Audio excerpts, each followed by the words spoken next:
60 நாளையில் சிவப்பு வெண்டை அறுவடை பண்ண போகிறேங்க. பச்சை வெண்டை இதுக்கு முன்னாடி போட்டிருந்தேங்க, நல்லா அறுவடை கொடுத்துச்சு. இப்போ அதை எடுத்துட்டு இது வேற ஒரு தொட்டியில் சிவப்பு வெண்டை போட்டேங்க. சரியாக 60 நாளையில் நமக்கு பாருங்கள் காய் வந்து காய்ச்சிருச்சு. பாருங்கள் சிவப்பு கலரில் இருக்குது பாருங்கள். இதான் நான் வந்து முதல் முறை சிவப்பு வெண்டை அறுவடை பண்ணுறது. இது எப்படி வளர்த்தணும் அப்படிங்கிறத நம்ம பார்க்கலாங்க, டீட்டெயிலாக பார்க்கலாம்.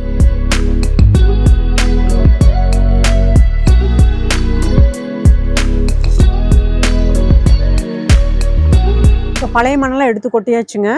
இப்போ இதில் வந்து நம்ம வேப்ப இலை, காஞ்ச வேப்ப இலை வந்து நான் கீழே போட்டுக்கிறேங்க.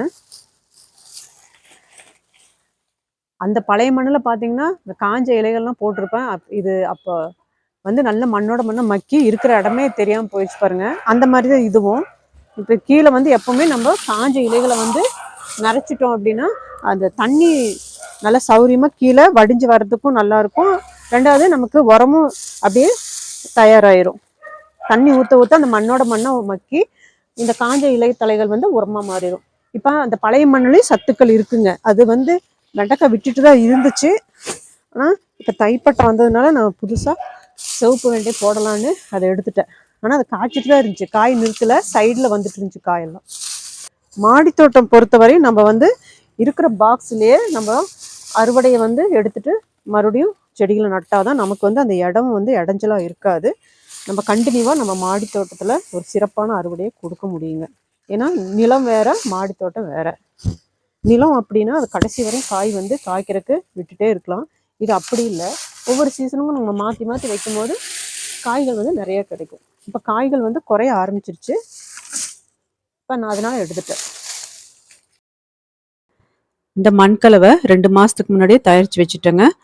தொடர்ந்து தண்ணி தெளிச்சிட்டு வந்தேன். மண் பாருங்கள் நல்லா ஈரமாக இருக்குது. இதில் சேர்த்துன அந்த தொழு உரம், காஞ்ச இலைத்தலைகள் எல்லாமே நல்லா மக்கி இருக்கு பாருங்கள். மண் நல்லா கருப்பாக இருக்குது பாருங்கள். இதுதான் வந்து நம்ம விதைக்கிறதுக்கு ஏற்ற மண்ணுங்க. இந்த மண்ணை ஃபில் பண்ண உடனே விதை போட மாட்டேன். ஒரு 2 நாள் தண்ணி ஊற்றுவாங்க. அப்போ தான் அந்த கேனில் மண் கொஞ்சம் நல்லா கீழே இறங்குங்க.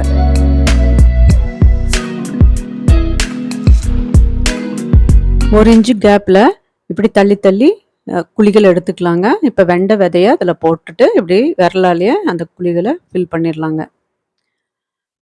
இப்போ 3 விதைகள் போடுறேங்க ஒரு கேனில். இப்போ ஒரு கேனில் வந்து ஒரு 2 செடி தரமான செடியை விட்டுட்டு மற்ற செடிகள்லாம் எடுத்துடலாம். விதைகள் எவ்வளோ விதைகள் முளைச்சி வருதுன்னு நமக்கு தெரியாது. அதனால தான் நம்ம வந்து கொஞ்சம் விதைகளை வந்து அதிகமாகவே நம்ம போட்டுக்கிறாங்க. பாருங்கள், ஒரு 2-3 நாள் தண்ணி ஊற்றிட்டு வந்ததுனால அந்த மண் இறங்கியிருக்கு பாருங்கள். இந்த மாதிரி மண் கொஞ்சம் இறங்குனாதான் அந்த வேர்கள் வந்து நல்ல மண்ணில் கொஞ்சம் க்ரிப்பாக பிடிச்சி வர்றதுக்கு ஈஸியாக இருக்கும். போட்ட விதைகளெல்லாம் அருமையாக முளைச்சிருக்குங்க. 3 விதை போட்டோம், 3மே வந்திருக்குங்க. அப்படியே லைனாக ஒவ்வொரு கேனாக பார்க்கலாங்க. முதல் 2 கேன்லேயும் போட்ட விதைகள் எல்லாம் வந்துருச்சு. இந்த கேனில் பார்த்திங்கன்னா 2 விதை வந்திருக்கு. எக்ஸ்ட்ரா வேறு செடிகளெல்லாம் வந்திருக்குங்க. உள்ளே இருந்த விதைகளெல்லாம் முளைக்க ஆரம்பிச்சிருச்சுங்க. சரியாக பாருங்கள், நம்ம போட்ட விதைகளும் அதுக்குள்ளே ஏற்கனவே இருந்திருக்கிற அந்த மண்கலவையில் இருந்த விதைகளும் வந்திருக்கு. இதில் பார்த்திங்கன்னா ஒரு குட்டியாக சின்ன நாற்று இருக்குது. 2 செடிகள் கொஞ்சம் நல்லா இருக்கு. இந்த கேனில் பார்த்திங்கன்னா 3 போட்டதெல்லாம் 2 தாங்க வந்திருக்கு. எல்லாமே அருமையாக முளைச்சிருச்சுங்க. வெண்டைக்காய் செடி நல்லா வளர்ந்துட்டு வருதுங்க. இப்போ இந்த ஒரு செடி எடுத்துடலாங்க. இதில் 2 செடி விட்டுருக்கேன்.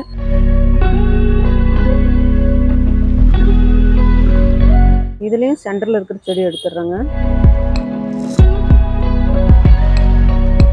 புல்லெல்லாம் வளர்ந்துருக்கு, அதையும் எடுத்துடலாம். அப்புறம் இங்கே சுக்குட்டி கீரை வளர்ந்துருக்குது, அதாவது மணத்தக்காளி கீரைம்போம், அதையும் எடுத்துடலாம். ஆஹா, மழை வந்துருச்சுங்க. இப்போ வீடியோவை ஸ்டாப் பண்ண போகிறேன். இங்கே இது பாதாமிக்காய் செடி, இங்கேயும் 3 இருக்குது, எடுத்துடலாம். நல்லா மழை வர ஆரம்பிச்சிருச்சு. கீழா நெல்லி செடி, மழை வந்து பெரிய பெரிய துளியாக விழுகுதுங்க. வெண்டைக்காய் செடியில் களைகள்லாம் எடுத்துட்டோங்க. செடி பாருங்கள் நல்லா ஹைட்டாக வந்துருச்சு. இந்த இலை வந்து அப்படியே சுருண்டுட்டு இருக்குது. இதுக்கு காரணம் வந்து வெயில் காலம்னால இப்போ வந்து அந்த எறும்பு தொல்லை அதிகமாக இருக்குங்க.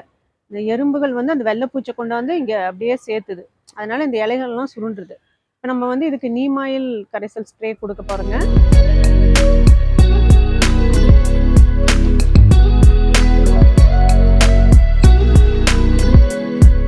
பாருங்க, அஸ்வினி பூச்சா இருக்குது.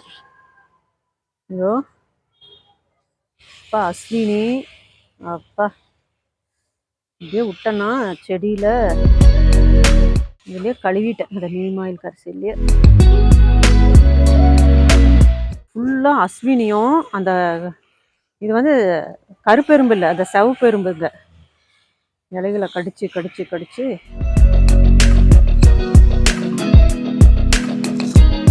செடி முழுவதும் நல்லா நனைகிற மாதிரி இந்த வேப்பெண்ணெய் கரைசலை நல்லா நம்ம ஸ்ப்ரே பண்ணியிருக்கலாங்க.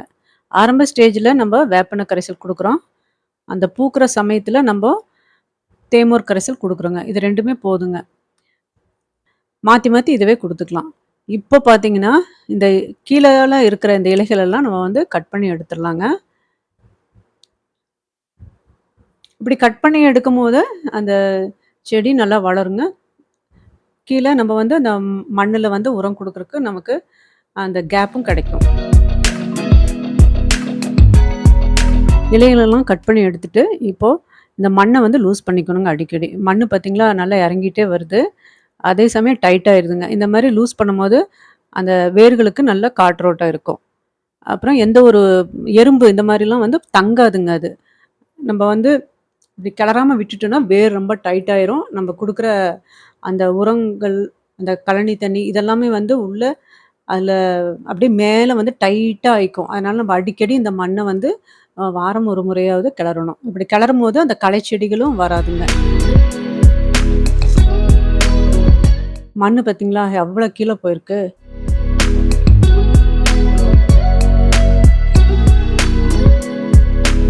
மண் ரொம்ப டைட்டாகவும் ஆயிடுச்சு. இப்போ மேலே வந்து மண் காஞ்ச மாதிரி இருக்குது பாருங்கள். நம்ம இப்போ தோண்டும் போது கீழே ஈரமாக இருக்குது. அப்போ நம்ம மேலே பார்த்துட்டு தண்ணியை வந்து அதிகமாக நம்ம கொடுத்துருவோம். இப்படி கிளறி விடும்போது தான் நமக்கு தெரியும் மண் நல்ல ஈரமாக இருக்குது பாருங்களா. இந்த ஈரப்பதமாக இருக்கும்போது நம்ம அதிகமாக தண்ணி கொடுக்கக்கூடாது. இந்த மாதிரி மண்ணை வந்து அடிக்கடி செக் பண்ணிக்கணுங்க. இப்படி மண்ணை லூஸ் பண்ணும்போது தான் நமக்கு அந்த மண்ணோட ஈரப்பதமும் தெரியும்.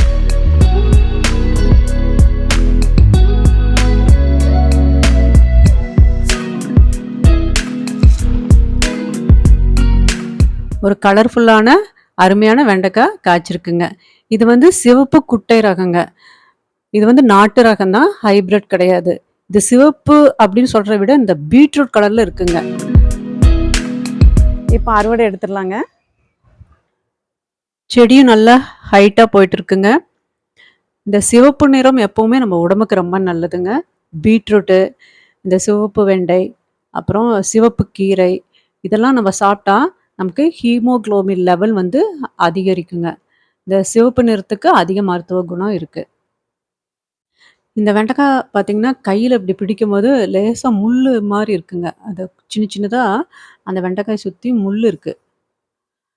அதனால் இதை அப்படியே சாப்பிட்றதுக்கு கொஞ்சம் பயமாக இருக்குது, நாக்கில் குத்திருமோ என்னமோன்ட்டு.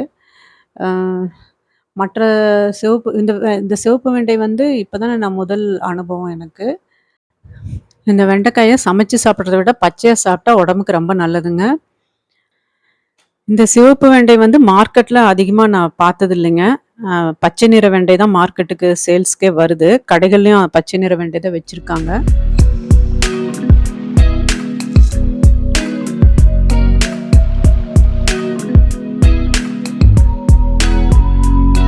இப்போது அறுவடை எடுத்தாச்சு. இப்போ நம்ம வந்து இந்த மண் எந்த அளவுக்கு கீழே இறங்கியிருக்குன்னு பார்க்கலாங்க. கீழே பார்க்கலாம், ரொம்ப பாதிக்கு இறங்கிருச்சு. இப்போ உரம் கொடுத்துடலாம். உரம் கொடுத்துட்டு நம்ம வந்து தேமூர் கரைசல் கொடுக்க போகிறோம். அதாவது இந்த பாருங்கள் பிஞ்சு பூலாம் இருக்குது. இந்த சமயத்தில் வேப்பெண்ணெய் கொடுக்கக்கூடாது. அதனால் நம்ம வந்து புளிச்ச மோர் வந்து பெருங்காயத்தூள் போட்டு கலக்கி அதை தான் நான் வந்து இன்றைக்கி ஸ்ப்ரே பண்ணி விட்றேன். அப்புறம் உரமும் கொடுத்துர்லாங்க. இப்போ நல்லா மண்ணை லூஸ் பண்ணிவிட்டு மண்புழு உரம் கொடுத்துர்லாங்க. மண் பாருங்கள் எந்த அளவுக்கு கீழே இறங்கி இருக்குன்னு. அதுக்கு காரணம் வந்து நம்ம காஞ்ச இலைத்தலைகள் வந்து சேர்க்கறதுனால அந்த இலைகள்லாம் அப்படியே நல்லா மண்ணோட மண்ணை மக்கும் போது அப்படியே இந்த மண்ணு கீழே இறங்கிருங்க.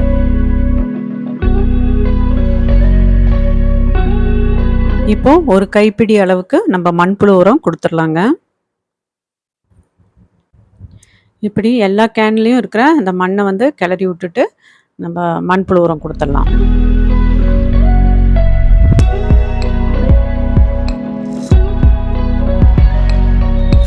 இப்போ மண் வந்து கொஞ்சம் நம்ம இதுக்கு மேலே வந்து ஃபில் பண்ணணுங்க. ரொம்ப இறங்கிடுச்சு. இப்போ மண்புழு உரம் கொடுத்துருக்குறேன். இப்போ இந்த அளவுக்கு நம்ம வந்து மண் வந்து ஃபில் பண்ணிடலாம். இப்போ கொடுத்துட்டு இருக்கிற மண் வந்து புது மண் கலவை இல்லைங்க. இது வந்து தொழு உரம், காஞ்ச இலைகளெல்லாம் கலக்கி தண்ணி தொளிச்சுட்டே வந்த அந்த மண்ணுங்க. குறைஞ்சது ஒரு 2 மாசமாவது நான் வச்சு தான் அந்த மண் கலவையை வந்து நான் வந்து செடிக்கு யூஸ் பண்ணுவேங்க. புது மண்ணை வந்து நான் யூஸ் பண்ணவே மாட்டேன் எப்போவுமே. அந்த மண்ணை தான் வந்து இப்போ கொடுத்துட்ருக்கேன். எப்போவுமே எங்கிட்ட ரெடியாக இருக்குங்க மண். கலக்கி ஒரு ட்ரம்முலேயோ அல்லது ஒரு பேக்லேயோ நம்மகிட்ட எது என்ன கண்டெய்னர் இருக்கோ அதில் நான் வச்சுருவேன். புளிச்ச மோருங்க. ஒரு 4 நாள்த்த மோர். இது பார்த்தீங்கன்னா வெண்ணெய் எடுத்த மோருங்க. இதில் பெருங்காயத்தூள் கலக்கி இதை வந்து ஃபில்ட்ரு பண்ணிடணும். இல்லைன்னா அந்த ஸ்ப்ரேயர் வந்து அடைச்சிக்கும். நல்லா ஃபில்ட்ரு பண்ணிவிட்டு அப்புறமா தான் நம்ம வந்து செடிகள் மேலே ஸ்ப்ரே பண்ணணும்.